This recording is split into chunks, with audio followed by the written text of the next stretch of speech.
afụlụ m ọtọ nwunye m na nke nwoke ọzọ na fon ya. Ọ na-ayọ bụ si m biko m gbaghalụ na ife melụnụ bifo wee nụba m. Nwunye m a na-agwa unu maka ya anọgidekwe m suspect ba na ọ na-eke ikpa ma na ọ na-akwụgharị ma na o nwere ife melụ na ịghọta na kama na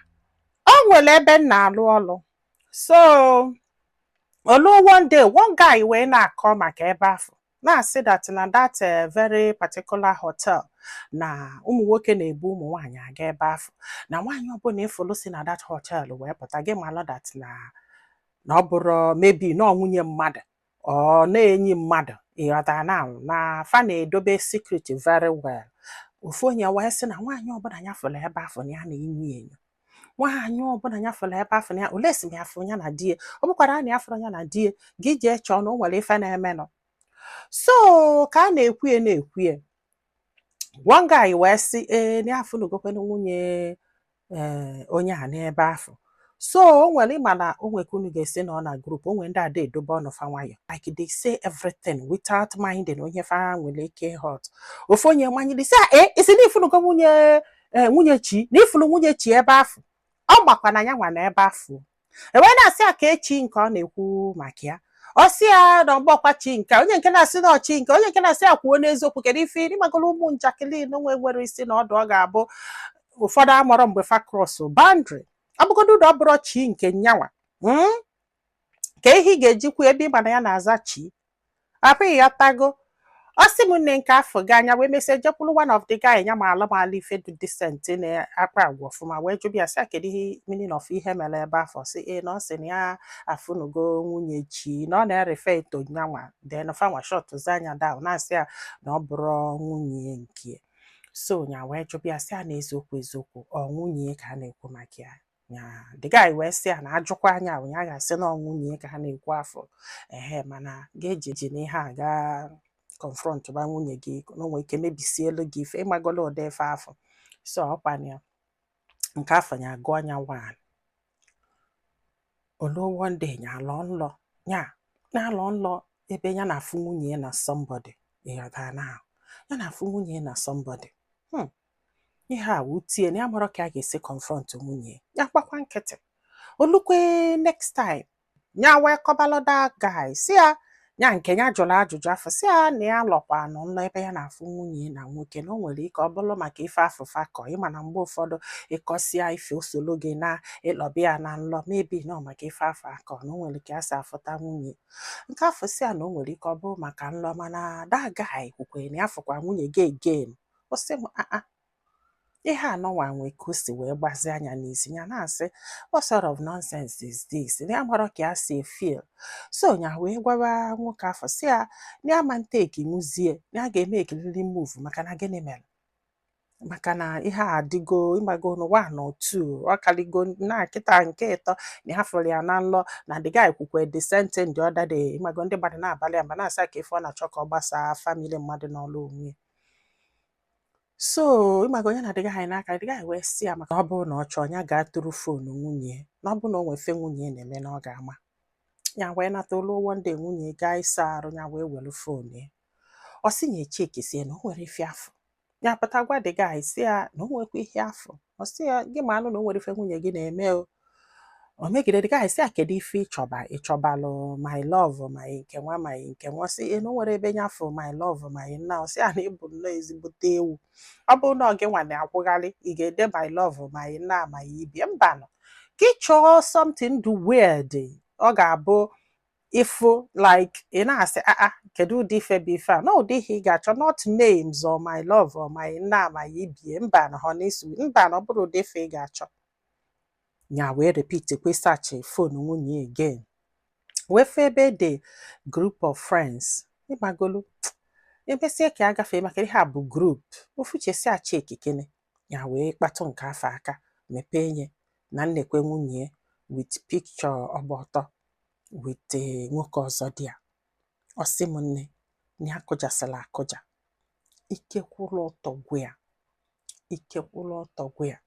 ya wee pụta wee gwa enyi nwoke gwasị enyi nwoke wee sị enyi nwoke na nnekwe ife afọrọ maka na isi gbakara ya na enwere ike confront nwunye ya.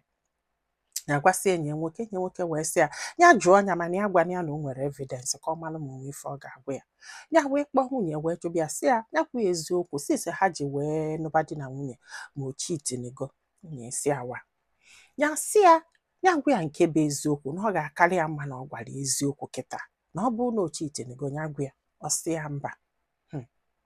Ya wee sị oke o. Ya wee chekwukwala enyi nwoke ha na enyi nwoke kwụsie. Nwoke wee sị na ya mụrụ ife ya ga-agwago mana the picture actually looks old. Maka na sọ nke nwoke magolo ka azụkorie na ezukoberie ọtọ nwunye. So ọ sị na nke nwoke looks old like o nwere ka asị wee were ihe crop nwunye out nya ebe o kwesịrị ịfụ wee zukie. So ọkwa ya wee fana bụ sọmọnụzia courage sị ka jụọ nwunye. So ọkwa ya mgbe afọ ya jụsi nwunye ma ọ na-echite ma ọ dị echite, nwunye wee kpọọ nwanne nwoke wee gwabịa sị na nnekwu ihe di ya nọgide ya accuse bie for nothing. Na ya ghọta akwa ụdị nya ha gwakwu ya okwu na ya chọkwa na the thing na-ewie iwe ịmagonu. Nwanne nwunye wee kpọọ ya wee sị ya nwoke ịnọgide chọ ka ịgbasa family gị for nothing. Na unu na-ezuzukwa ife afọ unu na-ezuzu ga-ejikwana nwanne ya nwaanyị wee zuzie. Na bọsị ị ga-ezuzugide ha maka na nwanne ya nwaanyị asị na ọ fọrọ ma gị tie enyi ife wee kpata nwanne ya nwaanyị aka na ya ga-eji ọkpọkọsịsị a ga-ezedugu n'ọnụ ga try na ya wute nwanne ya nwaanyị. Ka ị ga-ezi nọgide je chebe ife ijidere n'aka not very bad. Gbachisieli ya ntị drop ọlịa voice note before nya wee kpọzie nwunye wee wepụta the picture wee zukobe nwunye. Nwunye wee kụja wee daa n'ala wee yọbịa wee daa n'ala wee yọbịa. Ihe a vidio dokwa ya o pictures dị ya wee sị ya na ihe a bụ ife nya mere before nya wee nụbịa kama na ya hapụrụ ya na fon ya. Na amen. Because na mamụrụ ife ị ga-eji wee kpasi ụda agwa hapụ ya na fon gị. Ọ bụgodo na ị hapụrụ ya na fon gị ka ị na-anụ di you still leave it there. Like ụfọdụ ụmụ nwaanyị na-akpa agwa ma enwere ike ịghọta because ife anụnwa according to Chinasa na ife a bụ old video mana ka ichie nụbazila Chinasa ọdụ unu ka old video. Kedu ka ị ga-esi sesi ibon gị like now kedu ka ị ga-ezi in fact ị na-esi ibon gị na-evidio onwe gị like ị na-esi ibon gị wit nwoke abụrụ di gị isesie vidio dobe na fonu gị as a souvenir. As gịnị like I don't understand. Echekwa m na ọ bụrụ na ị enjoy ya ibon gị very well nọ n'isi gị ka ọ ga-adọ ife a na-akpọ echeta amụlị ya ịghọtara na like idobie na fonu gị emesie ọ ka ifu ka isi esi ibon gị o ko like I don't understand.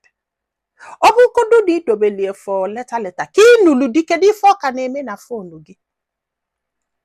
Ọ sị m nne ya wee wepụta ewe zuko nwunye wee daa wee na-ebe na-ayọ sị na ọkwa ife melụ bifo nya anọbịa na ọkwa ife melụ bifo nya anọbịa na ọ bụrụkwa ka ya nọbalị ya na ọ nwere nna na ọ nwere ibe ya wee sị a na-agodu bụ unu bifo nwanne gị nwoke ewele ọkpọdosisi ama ọnụ because na the next thing eweku gị ife go home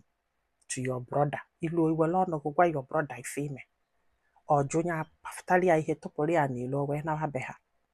Ọ sị m nne ha na ụmụaka na-abụ mụtara ya nọ ndị befe bịa na-ayọ na-asị anya gbaghara ya na ihe a bụ ihe o mere bifo wee bịa ka nọba di na ọ hapụrụ ya na fonu ya nke afọ na fa ga-akpịa carelessness. Why would you do that? Like I don't understand.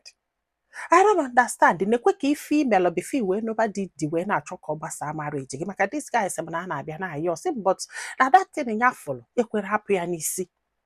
o kwere hapụ ya n'isi and in that day feel no informal before when nobody ogodu no informal before when nobody na da foot like that ni ihe nya na agbakoba ihe nya folo ka anu go why ike wee kwụla ọtọ wee gwụ m